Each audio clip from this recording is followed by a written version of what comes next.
Se você busca crescimento e quer ter mais tempo para você fazer atividades que são mais importantes para você, profissionalmente e pessoalmente, esse vídeo é para você.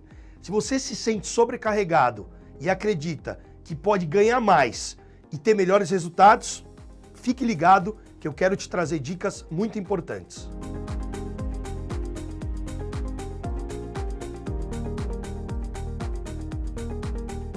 Fala pessoal, tudo bem? Seja muito bem-vindo ao meu canal e hoje nós vamos conversar sobre um tema que é imprescindível para o crescimento de qualquer líder empresarial, de qualquer pessoa que quer gerar mais impacto com a sua carreira, com os seus negócios e ter mais tempo livre. Tempo livre para fazer aquilo que realmente importa e que vai te gerar mais crescimento. Se você está chegando pela primeira vez no meu canal, ative as notificações porque semanalmente nós gravamos conteúdo muito prático, com insights e dicas muito relevantes. Se você gostar desse tema, deixe um comentário e se pergunte: o que será que eu posso fazer para ter mais tempo para mim? Ou melhor, o que será que eu preciso ou que eu vou deixar de fazer para ter mais tempo e focar naquilo que realmente importa? Mas antes de falar sobre as dicas, eu quero trazer para você aqui uma reflexão sobre o tempo.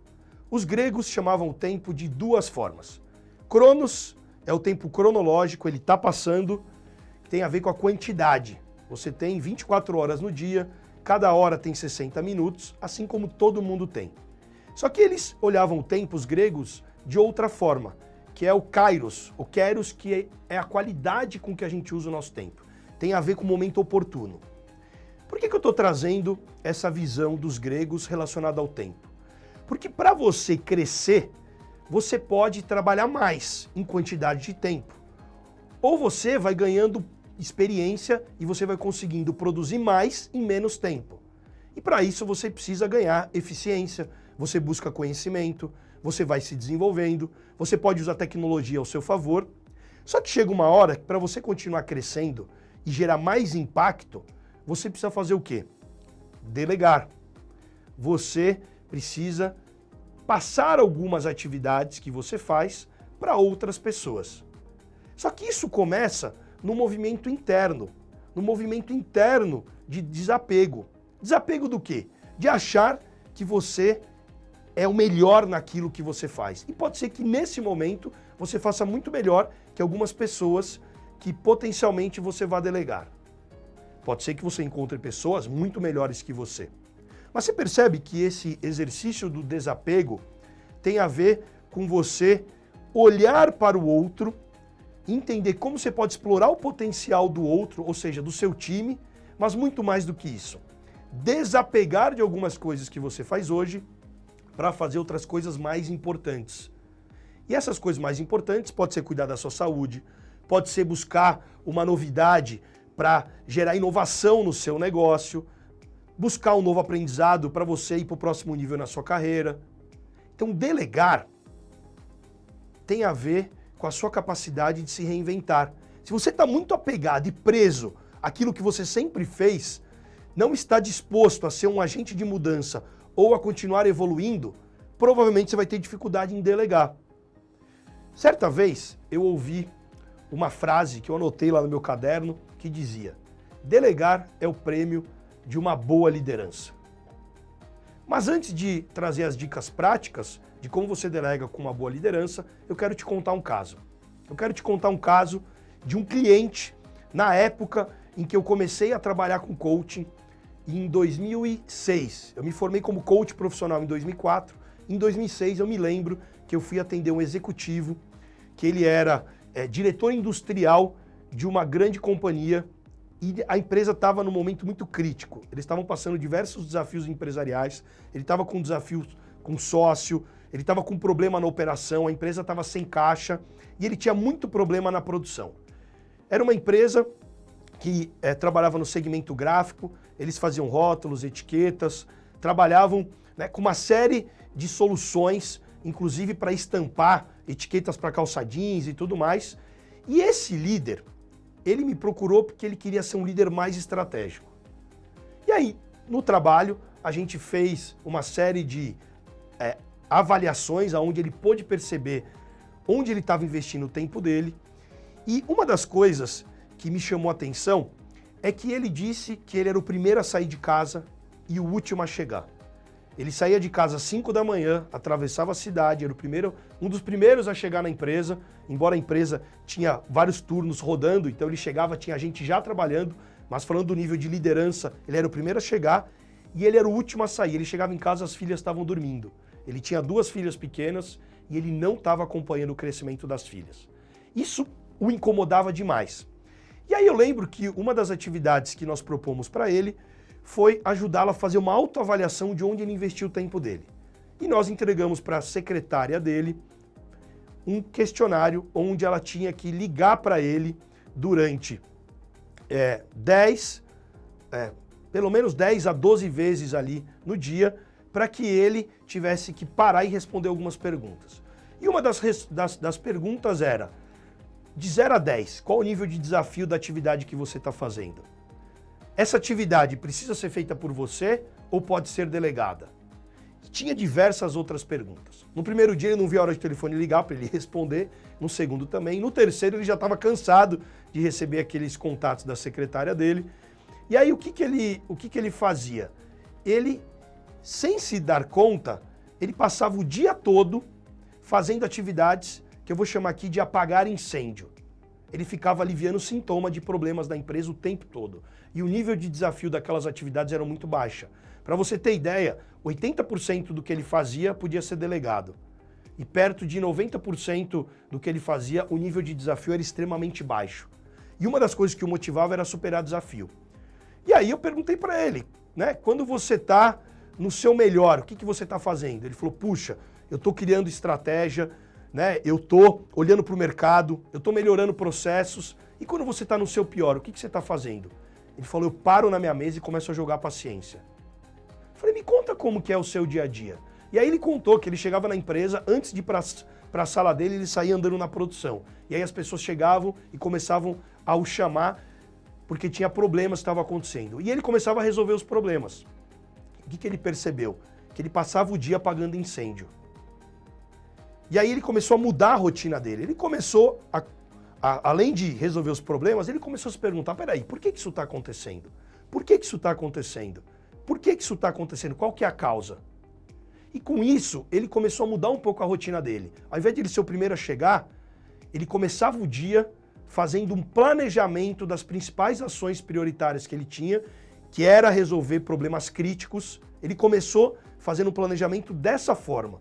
Ele tinha o planejamento mensal, semanal, diário. Ele não conseguia nem pensar no trimestre. Ele precisava pensar no semestre, no ano. E aí o que ele começou a fazer? Ele começou a atacar a causa desses problemas. E ele começou a perceber que ele ficava só resolvendo o problema e não investia tempo para melhorar e estruturar os processos, desenvolver as pessoas. E aí o que ele começou a fazer? Ele começou a criar estratégias para poder delegar, ir na causa desses problemas, e ele conseguiu ganhar muito, mas muito tempo ao longo desse processo. E eu me lembro que numa das conversas, ele me disse que já tinha um momento da vida dele que ele tinha sido estratégico. Eu falei, em qual foi? Ele falou, eu lutava esgrima. Eu falei, tá, o que você fazia? Ele falou, antes de eu ir para a luta ali, né, para o combate, eu avaliava pontos fortes, pontos fracos do outro, eu me preparava. E quando eu ia para o combate, eu ia preparado, além de assistir depois aquilo que eu estava fazendo bem e aquilo que eu não estava para poder melhorar. Falei, se você aplicasse isso no seu dia a dia, o que você poderia melhorar na sua operação? E ele percebeu que ele precisava delegar mais, precisava estruturar melhor os processos para ele poder crescer. Por que eu estou contando isso para você?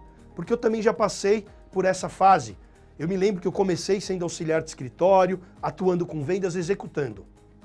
Com o passar do tempo, eu falei, puxa, eu preciso me tornar um profissional melhor. Fui buscar formação, fui me desenvolver e eu consegui ganhar mais eficiência. Até que chegou uma hora que o meu tempo começou a valer mais. Só que eu percebi que eu precisava aprender a fazer gestão. Por quê? Porque à medida que eu fizesse gestão, eu conseguia ter muito mais pessoas produzindo. Assim que essas pessoas começassem a produzir, eu ia ganhar tempo.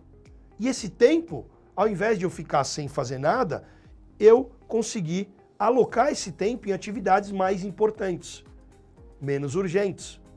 O tempo foi passando, falei, puxa, agora eu posso de fato ocupar minha posição de empresário. E aí você vai percebendo que o legado da liderança é você preparar pessoas melhores que você em determinadas atividades. Porque isso vai fazer com que você tenha tempo livre para fazer outras coisas que gerem crescimento. Toda empresa que para de evoluir, que para de crescer, morre. Então a provocação que eu quero fazer aqui para você é o seguinte: lembre-se que um dia você vai morrer. Memento mori. Significa lembre-se da morte. O que isso quer dizer? Que uma hora você vai deixar de fazer o que você está fazendo. Só que você pode ser ativo e não reativo. Como assim? Você pode criar condições para que as pessoas que estão com você façam, melhorem, evoluam, para que você continue evoluindo no ciclo da vida, no ciclo dos negócios. Porque a empresa que para de evoluir, ela morre. Então o que você precisa fazer? Você precisa ter muita clareza dos resultados esperados da sua companhia, da sua área, da sua operação. Se você é um profissional, né, que empreende, que tem empresa, ou que lidera times, você precisa entender qual é a meta. Em cima disso, definir quais posições são necessárias para que esse resultado aconteça. Quais são as atividades chaves? Estruture os processos. E a partir daí, você cria uma rotina de acompanhamento. E essa rotina de acompanhamento vai fazer com que você possa colocar cada vez mais ritmo no seu time. Tome só um cuidado para não delargar. Ah, beleza, agora eu deleguei, paro de acompanhar. Se você parar de acompanhar, você vai ter que colocar alguém para acompanhar. E pode ser que você deixe de ser um líder, deixe de ser o CEO da sua companhia, se você tem um negócio, você passe a ser um investidor. Pode ser, mas sempre terá que ter alguém cuidando do time, qualquer que seja ele. Por quê? Porque as pessoas tendem a se acomodar. Porque as pessoas precisam de apoio, precisam de direção. E se você não faz isso, alguém vai ocupar esse espaço. E se um dia você deixar de ocupar, prepare alguém para ocupar esse espaço. Mas o principal é, se você quer crescer, se você está disposto a fazer isso, você precisa estar disposto a delegar. E lembre-se que delegar é o prêmio de uma boa liderança. E se você gostou desse conteúdo, fique ligado que o próximo vídeo eu vou falar sobre um método que chama voar, que é o que vai ajudar você, além de delegar, fazer a sua equipe voar, alçar voos mais altos e fazer com que eles ganhem performance. Então fique ligado que a semana que vem tem um vídeo muito bacana. E se você gostou desse conteúdo, semanalmente, todas as segundas-feiras, nós soltamos um vídeo novo no canal. Então se inscreva no nosso canal se você está chegando pela primeira vez, deixe um comentário e se você quiser fazer uma pergunta, pode ser que o próximo vídeo ou os próximos vídeos tenham a ver com o seu conteúdo, aquilo que de fato é o seu desafio. Um abraço e até lá!